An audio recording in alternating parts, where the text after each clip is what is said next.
திமுக ஆட்சியில் முடக்கப்பட்ட திட்டங்களை அதிமுக ஆட்சியில் அமர்ந்ததும் மீண்டும் கொண்டுவரும் என உறுதியளித்துள்ள எடப்பாடி பழனிசாமி தமிழ்நாட்டில் சட்டம் ஒழுங்கு மிகவும் மோசமான நிலையில் உள்ளதை சுட்டிக்காட்டி 2026 தேர்தலுக்கு பின் சட்டத்தின் ஆட்சி அமையும் என நம்பிக்கை தெரிவித்துள்ளார்.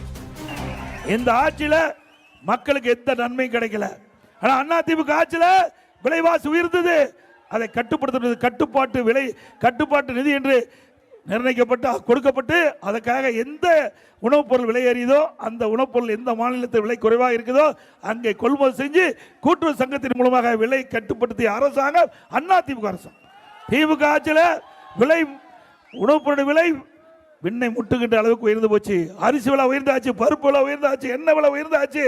மக்களுக்கு வாழ முடியாத சூழ்நிலை. அப்படிப்பட்ட ஆட்சி தொடர வேண்டுமா? எங்க பார்த்தாலும் போதைப் பொருள் விற்பனை, சட்ட ஒழுங்கு அடியோடு சீர்கட்டு விட்டது. மக்களுக்கு பாதுகாப்பு இல்லை, சிறுமிக்கு பாதுகாப்பு இல்லை, நம்முடைய பாட்டி அம்மாவுக்கும் பாதுகாப்பு இல்லை. அப்படி அவள ஆட்சி தேவையா? தமிழகத்தில் சட்டத்தின் ஆட்சி அடுத்த ஆண்டு நடைபெற்ற தேர்தலில் வெற்றி பெற்று உங்களுக்கு அதிமுக அரசு வழங்கும் என்பதை நேரத்தில் தெரிவிக்கிறேன்.